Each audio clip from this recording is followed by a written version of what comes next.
आज हम एक बड़ा सवाल उठा रहे हैं।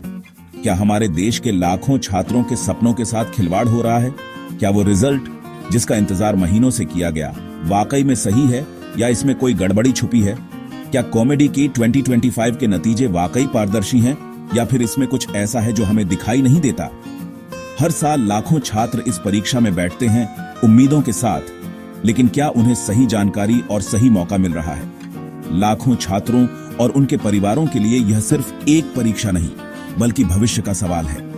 एक नंबर, एक रैंक, यही तय करता है कि उनका अगला कदम क्या होगा, कौन सा कॉलेज मिलेगा और उनका करियर किस दिशा में जाएगा। कई छात्रों ने शिकायत की है कि उनकी अच्छी रैंक के बावजूद उन्हें मनचाहा कॉलेज नहीं मिला, जबकि उनसे कम रैंक वालों को टॉप कॉलेज मिल गए। यह सिर्फ एक या दो छात्रों की बात नहीं है, ऐसी शिकायतें हर साल हजारों की संख्या में आती हैं। आखिर यह कैसे हो रहा है? क्या सिस्टम में कोई गड़बड़ी है या फिर जानकारी की कमी के कारण छात्र और उनके परिवार भ्रमित हो रहे हैं? सबसे बड़ी समस्या है जानकारी का अभाव। छात्रों को न तो सही गाइडेंस मिलती है, न ही उन्हें यह बताया जाता है कि सीट अलॉटमेंट का असली प्रोसेस क्या है। छात्रों को नहीं बताया जाता कि सीट अलॉटमेंट किस आधार पर हो रहा है। काउंसलिंग के दौरान भी कई बार जानकारी अधूरी या उलझाऊ होती है, जिससे छात्र सही फैसले नहीं ले पाते। जब 12,000 रैंक वाले को कॉलेज नहीं मिलता लेकिन 20,000 रैंक वाले को मिल जाता है, तो सवाल उठना लाजमी है, क्या यह सिर्फ एक संयोग है या फिर इसके पीछे कोई और वजह है? क्या यह सिस्टम छात्रों को गुमराह कर रहा है? क्या छात्रों को जानबूझकर ऐसी स्थिति में डाला जा रहा है जहां वे अपने हक के लिए लड़ भी न सकें? क्या उन्हें जानबूझकर कमतर कॉलेजों की तरफ धकेला जा रहा है ताकि मैनेजमेंट कोटे की सीटें भरी जा सकें? क्या यह सब एक सोची समझी रणनीति का हिस्सा है? कॉमेडी के अथॉरिटी चुप क्यों है? जब इतने सारे सवाल उठ रहे हैं तो जवाब देने के लिए कोई आगे क्यों नहीं आता? छात्रों के सपनों के साथ खिलवाड़ का जवाब कौन देगा? क्या कोई है जो इन सवालों का सामना करेगा या फिर सब कुछ ऐसे ही चलता रहेगा? आज हम इस सिस्टम की खामियों को उजागर करेंगे और बताएंगे कि आप अपने अधिकारों के लिए कैसे लड़ सकते हैं। हम आपको बताएंगे कि पारदर्शिता की मांग कैसे करें और अपने हक की आवाज कैसे उठाएं। यह सिर्फ एक सीट की नहीं बल्कि पूरे सिस्टम में पारदर्शिता लाने की लड़ाई है। यह लड़ाई हर छात्र, हर परिवार की है। क्या आप तैयार हैं इस बदलाव के लिए? आइए मिलकर सवाल पूछें और जवाब मांगें। कॉमेडी के consortium of medical, engineering and dental colleges of Karnataka एक प्राइवेट संस्था है जो कर्नाटक राज्य के निजी मेडिकल, डेंटल और इंजीनियरिंग कॉलेजों के लिए एक साझा प्रवेश परीक्षा आयोजित करती है। यह संस्था 2004 में शुरू हुई थी ताकि स्टूडेंट्स को एक पारदर्शी और केंद्रीकृत एडमिशन प्रोसेस मिल सके। कॉमेडी का मकसद है कि छात्रों को मेरिट के आधार पर सीटें मिले और एडमिशन प्रक्रिया में पारदर्शिता बनी रहे।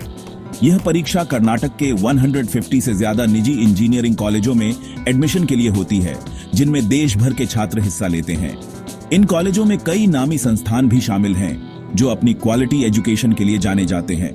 हर साल लाखों छात्र, खासकर कर्नाटक के बाहर के, इस परीक्षा में बैठते हैं। यह परीक्षा उन छात्रों के लिए एक बड़ा मौका है जो कर्नाटक के टॉप प्राइवेट कॉलेजों में पढ़ना चाहते हैं, लेकिन उनके पास राज्य की कोटा सीट्स का विकल्प नहीं होता। इस साल करीब 1.13 लाख छात्रों ने परीक्षा दी, जबकि सीटें सिर्फ 20,000 हैं, यानी हर 5 में से सिर्फ एक छात्र को ही सीट मिल पाती है। ऐसे में कंपटीशन बहुत जबरदस्त है और हर एक नंबर मायने रखता है। परीक्षा के बाद छात्रों की रैंक बनती है और ऑनलाइन काउंसलिंग शुरू होती है। रैंक के आधार पर ही तय होता है कि किसे कौन सा कॉलेज और ब्रांच मिलेगा। छात्र अपनी पसंद के कॉलेज और ब्रांच की लिस्ट भरते हैं, जिसे चॉइस फिलिंग कहते हैं।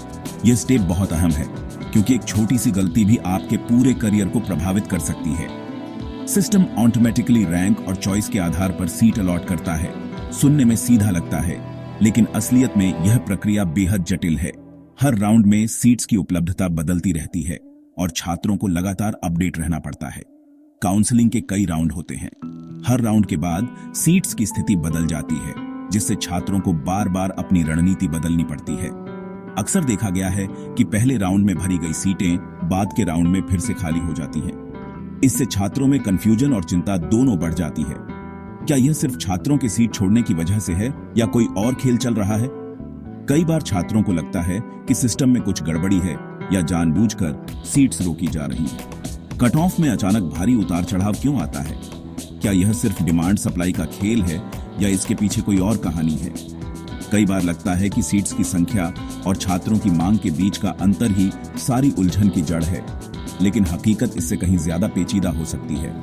यही सवाल आज हम उठा रहे हैं। क्या यह सिस्टम छात्रों के लिए एक भूल भुलैया बन गया है? क्या इसमें पारदर्शिता और ईमानदारी है या छात्रों को हर कदम पर नई चुनौतियों का सामना करना पड़ता है? अगले हिस्से में हम इन सवालों के जवाब ढूंढने की कोशिश करेंगे। मेरी रैंक 11,500 थी और मैंने पूरे साल मेहनत की थी। मुझे पूरा भरोसा था कि मुझे टॉप कॉलेज मिलेगा, लेकिन जब रिजल्ट आया तो मुझे शहर के बाहर का कॉलेज अलॉट हुआ। घर से दूर, अनजान जगह और मन में कई सवाल। क्या मेरी मेहनत बेकार गई? क्या सिस्टम में कुछ गड़बड़ है? मैंने कई बार हेल्पलाइन पर कॉल किया, लेकिन कोई मदद नहीं मिली। हर बार एक ही जवाब, सिस्टम में जो दिख रहा है वही फाइनल है। रोहन जैसे हजारों छात्र हैं जिन्होंने दिन रात मेहनत की, सपने देखे, लेकिन सिस्टम ने उन्हें निराश किया। हर साल यही कहानी दोहराई जाती है। अच्छी रैंक के बावजूद मनपसंद कॉलेज नहीं मिलता। मेरी रैंक 9,000 थी, फिर भी मुझे चौथी पसंद का कॉलेज मिला। समझ नहीं आता कि गलती कहाँ हुई, मेरी या सिस्टम की। सिस्टम आपको सोचने का मौका ही नहीं देता। सब कुछ इतनी जल्दी जल्दी होता है कि सही फैसला लेना मुश्किल हो जाता है। छात्रों को या तो अलॉटेड सीट स्वीकार करनी होती है या फिर पूरी काउंसलिंग से बाहर होना पड़ता है। यह एक तरह का दबाव है जिसमें छात्र और उनके परिवार दोनों फंस जाते हैं। सोशल मीडिया पर ऐसी हजारों कहानियां हैं जहां छात्र अपनी पीड़ा बयां कर रहे हैं। हर कोई यही पूछ रहा है, रैंक अच्छा था, फिर भी कॉलेज क्यों नहीं मिला? रैंक और सीट अलॉटमेंट के बीच कोई सीधा संबंध नहीं दिखता। कई बार कम रैंक वालों को बेहतर कॉलेज मिल जाता है और अच्छे रैंक वाले पीछे रह जाते हैं। छात्रों को यह भी नहीं पता चलता कि उनकी पसंद के कॉलेज में कितने बेहतर रैंक वाले छात्रों ने अप्लाई किया था। पूरी प्रक्रिया में पारदर्शिता की कमी है। सब कुछ एक ब्लैक बॉक्स की तरह है। आप चॉइस डालते हैं और जो नतीजा आता है उसे मानना पड़ता है। न कोई सफाई, न कोई विकल्प। क्या यह शिक्षा व्यवस्था है या एक लॉटरी? छात्रों के सपनों का फैसला क्या किस्मत के भरोसे छोड़ देना चाहिए या सिस्टम में बदलाव की जरूरत है? अब बात करते हैं कट ऑन ऑफ के खेल की। क्या कॉलेजों का कट ऑन ऑफ सिर्फ दिखावा है? क्या यह छात्रों पर मनोवैज्ञानिक दबाव बनाने की साजिश है? सोचिए, आपकी रैंक 16,000 है। आप आरवी कॉलेज में एडमिशन चाहते हैं, लेकिन कट ऑन ऑफ देखकर डर जाते हैं और अपनी चॉइस बदल देते हैं। बाद में पता चलता है कि 30,000 रैंक वाले को वही सीट मिल गई। यही है कट ऑफ ट्रैप। छात्रों को डराकर उनकी पसंद के कॉलेज से दूर किया जाता है। इससे टॉप कॉलेजों में सीटें खाली रह जाती हैं, जिन्हें बाद में भरने के रास्ते खुल जाते हैं। हर साल यही पैटर्न दोहराया जाता है। क्या यह महज संयोग है?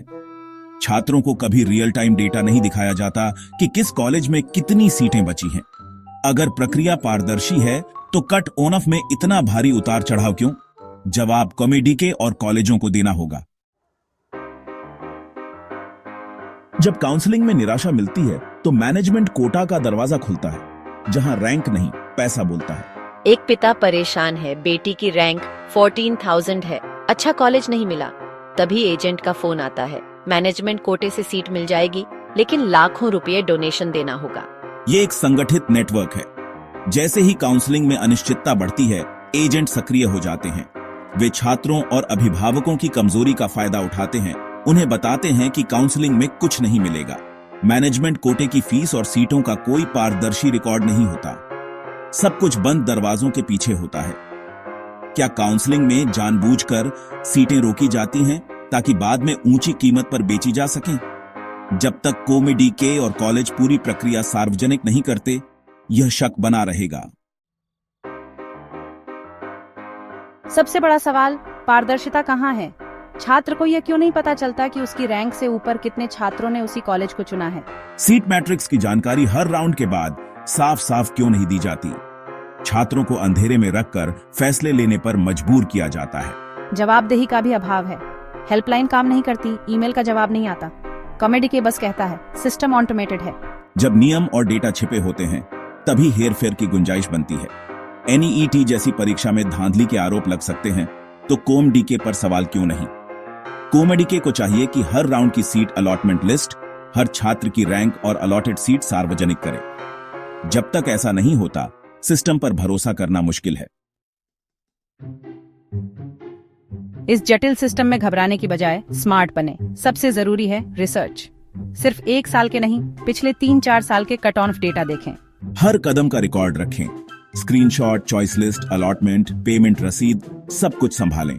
किसी एजेंट के झांसे में ना आए। अगर मैनेजमेंट कोटे से एडमिशन लेना है तो सीधे कॉलेज ऑफिस जाएं, किसी तीसरे व्यक्ति के जरिए नहीं। पैनिक न करें। काउंसलिंग के कई राउंड होते हैं। धैर्य रखें और सही जानकारी जुटाते रहें। ऑनलाइन फोरम से जुड़े रहें, दूसरों के अनुभव जानें। एक गलत फैसला आपके करियर की दिशा बदल सकता है। सोच समझकर कदम उठाएं। आपकी जागरूकता ही आपका सबसे बड़ा बचाव है। जब सिस्टम आपकी सुनवाई न करे तो आरटीआई, सूचना का अधिकार, आपका सबसे बड़ा हथियार है। आरटीआई के जरिए आप पूछ सकते हैं किस कॉलेज में कितनी सीटें थीं, किन रैंक वालों को एडमिशन मिला, पूरी लिस्ट मांगे। आरटीआई फाइल करना आसान है, ऑनलाइन या ऑफलाइन, सिर्फ 10 रुपये में। अगर 30 दिन में जवाब न मिले या जवाब संतोषजनक न हो तो अपील कर सकते हैं। ज्यादा से ज्यादा छात्र आरटीआई फाइल करेंगे तो सिस्टम पर दबाव बनेगा। आरटीआई से न सिर्फ आपको जवाब मिलेगा बल्कि सिस्टम में पारदर्शिता भी आएगी। अपने अधिकार को पहचानिए और उसका इस्तेमाल कीजिए। कोमेडीके की परीक्षा देना ही काफी नहीं, असली लड़ाई काउंसलिंग और पारदर्शिता की है। हमारी मंशा डराने की नहीं, आपको जागरूक और सतर्क करने की है। जब तक प्रक्रिया पारदर्शी नहीं होगी, छात्रों का भरोसा नहीं लौटेगा। सलाह है, जागरूक बने, सवाल पूछें, डेटा का विश्लेषण करें, हर कदम डॉक्यूमेंट करें। आरटीआई जैसे कानूनी हथियारों का इस्तेमाल करने से न डरें। कोमेडीके और कॉलेजों से अपील, प्रक्रिया को रियल टाइम में पारदर्शी बनाएं। जब तक ऐसा नहीं होता, हल्ला बोल जारी रहेगा, क्योंकि यह लाखों युवाओं के भविष्य का सवाल है।